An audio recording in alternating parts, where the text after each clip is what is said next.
अस्सलाम वालेकुम guys, welcome my YouTube channel Noorin calligraphy. तो गाइस, इससे पहले हमने सबक नंबर 12 गज़ल, इस गज़ल को मैंने समझाया, तो उम्मीद करती हूँ आपको अच्छे समझ में आया होगा और आपने इसको अच्छे से समझा होगा। और इससे पहले वाला जो चैप्टर था उसके नोट्स आपने तैयार कर लिए होंगे। आज हम लोग अहमद कमाल परवाज़ी की गज़ल, इसके क्वेश्चन आंसर्स करेंगे और इसकी तशरीह करेंगे, क्योंकि एक्सप्लेन तो मैं कर चुकी हूँ। अगर आपने उस वीडियो को अच्छे से सुना होगा, समझा होगा, तो आप इसकी तशरीह खुद कर सकते हैं।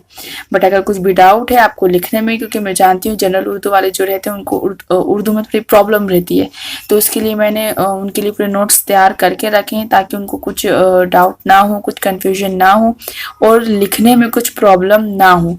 इसके लिए मैंने जो तशरीह है उसको भी अच्छे से लिख के रखी है और क्वेश्चन आंसर्स भी मैं आपको बता दूंगी। और अगर आप मेरे चैनल पर नए हैं और आपने मेरा चैनल सब्सक्राइब नहीं किया है तो please guys subscribe my channel, और वीडियो अच्छी लगी, आपको समझ में आए तो लाइक भी ज़रूर कर दीजिएगा। तो चलिए हम स्टार्ट करते हैं हमारा आज का सबक नंबर 12 गज़ल।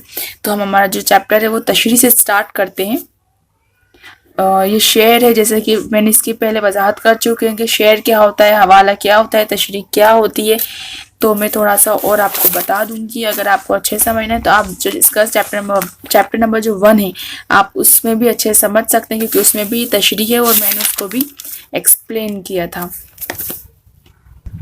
तो ये रही तशरीह इसकी, सबक नंबर 12 गज़ल अहमद कमाल परवाज़ी की। फर्स्ट है जो 4 शेर हैं, तो मैंने उन सबको लिख लिया है, चारों शेरों को। फर्स्ट है, वो अब तिजारती पहलू निकाल लेता है, मैं कुछ कहूँ तो तराजू निकाल लेता है। तो हवाला लिखेंगे हम सबसे पहले। तो हवाला मतलब क्या होता है कि जो भी ये जो शेर हैं ये कौन से चैप्टर से लिए गए हैं, कौन सी बुक से लिए गए हैं, और किसने इन शेरों के राइटर कौन है, शायर कौन है, तो ये सब हम हवाले में बताते हैं। तो मंदजिल अशर हमारी किताब गुलशन उर्दू से लिए गए हैं, इसके शायर अहमद कमाल परवाज़ी हैं। हम तशरीह स्टार्ट करते हैं। शायर कह रहे हैं कि मेरे महबूब में पहले ऐसी कोई बात नहीं थी, लेकिन पता नहीं अब क्या हो गया कि जब भी मैं उससे कोई बात कहता हूँ तो वो मेरी बात की तह तक जाने की कोशिश करता है, जैसे कोई बनिया किसी सामान को तोलने के लिए तराजू निकाल लेता है। इसी तरह मेरा महबूब भी मेरी बात को तिजारती अंदाज में लेने की कोशिश करता है। इसके बाद सेकंड शेर है, वो फूल तोड़े हमें एतराज नहीं, मगर वो तोड़ के खुशबू निकाल लेता है। इसमें क्या शायर के कह रहे हैं, शायर कह रहे हैं कि कोई कुछ भी करता रहे, हमें कोई एतराज नहीं, लेकिन एतराज की बात यह है कि वो अंदरून खाना घुसकर उसकी तलाशियां लेने लगता है, जैसे चमन से कोई फूल तोड़े।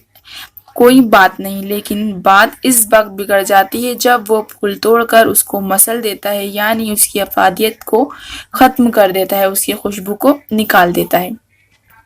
अब इसके बाद थर्ड है, मैं इसलिए भी तेरे फन की कद्र करता हूँ, मैं बहुत कठिन है मगर तू निकाल लेता है।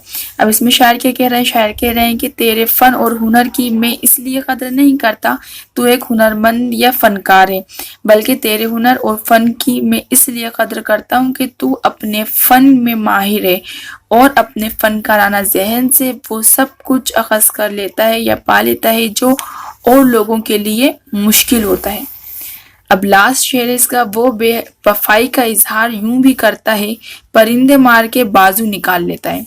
तशरीह की क्या है, जब वो किसी से लताल्लुक हो जाए तो उसके इजहार का तरीका भी बहुत निराला है। वो ये है कि वो इसके पेखो बन तक को उधेड़ देता है, जैसे कोई परिंदे का शिकार करे और उसके आजू को अलग अलग कर दे।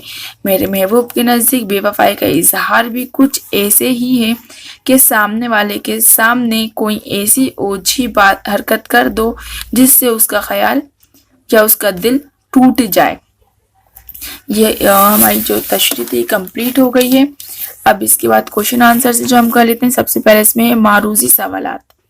तो मारूजी सवालात का फर्स्ट दर्ज झेल मुतबादिल जवाबात में से सही जवाब का इंतखाब करना है। फर्स्ट, अहमद कमाल परवाज़ी की पैदाइश और वफात हुई कहाँ पे, उज्जैन में हुई थी, तो ये उज्जैन टिक कर लीजिए। सेकेंड है, शायर कद्र करता है किसकी, फन की, ये इसका आंसर है।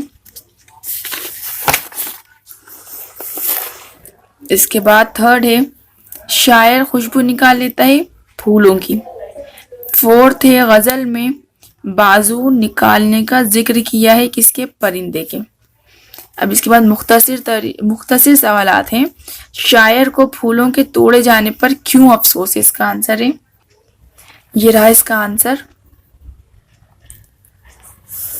शायर को फूलों के तोड़े जाने पर इसलिए अफसोस है कि जालिम फूलों के साथ उसकी खुशबू तक निकाल लेता है और ये बहुत बड़ा जुल्म है।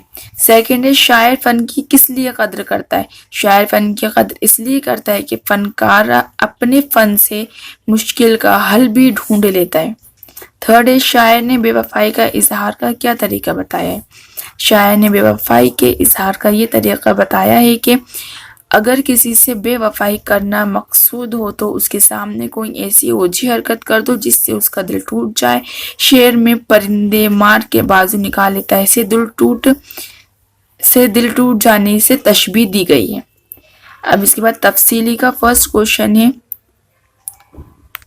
झेल के शेर की तशरीह सय्याह को सब्बा के साथ कीजिए। अब इसमें मैं बता देती हूँ आपको कि जो सय्याह को सब्बा के मीन्स होता है हवाला, जो हम लिखते हैं तशरीह और हवाला, तो इसका मीनिंग भी वही है। या तो आप सय्याह सब्बाक आ जाए तो आप कंफ्यूज मत होइएगा। सय्याह सब्बाक यानी कि सबक ये किस चैप्टर में से लिया गया है, कौन सी बुक थी, वो सब बताना रहता है। तो जो हम हवाला और तशरीह करते हैं उसकी जगह मैं तशरीह और हवाले की जगह अगर सय्याह को सब्बाक आ जाए तो भी हम जैसे हमने लिखी है हमें वैसे ही एज इट इज ही लिखना है। तो इसमें उन्होंने शेर दिया है वो अब तिजारती पहलू निकाल लेता है, मैं कुछ कहूँ तो तराजू निकाल लेता है। तो इसकी जो तशरीह होगी जो मैंने लिखवाई है आप वो लिख लीजिएगा। इसके बाद इसका जो आंसर है वही होगा जो हमने इसकी तशरीह करी है। इसके बाद नेक्स्ट क्वेश्चन है, शायर के ख्याल में कौन सा हुनर कठिन है? तो शायर के ख्याल में मुश्किल मज़ामीन को अशार में ढालना कठिन हुनर है। तो शायर के ख्याल में मुश्किल मज़ामीन को अशार में ढालना कठिन हुनर है। उनके नज़दीक ये वाला जो हुनर है वो कठिन है। तो ये हमारा जो चैप्टर है कंप्लीट हो गया है। उम्मीद करती हूँ आपने इसके नोट्स अच्छे से तैयार कर लिए होंगे और जो भी डाउट है आप कमेंट बॉक्स में मैसेज करके पूछ सकते हैं। और अगर आपने मेरा चैनल सब्सक्राइब नहीं किया है तो please guys subscribe my channel, और वीडियो अच्छी लगे तो लाइक भी ज़रूर कर दीजिएगा।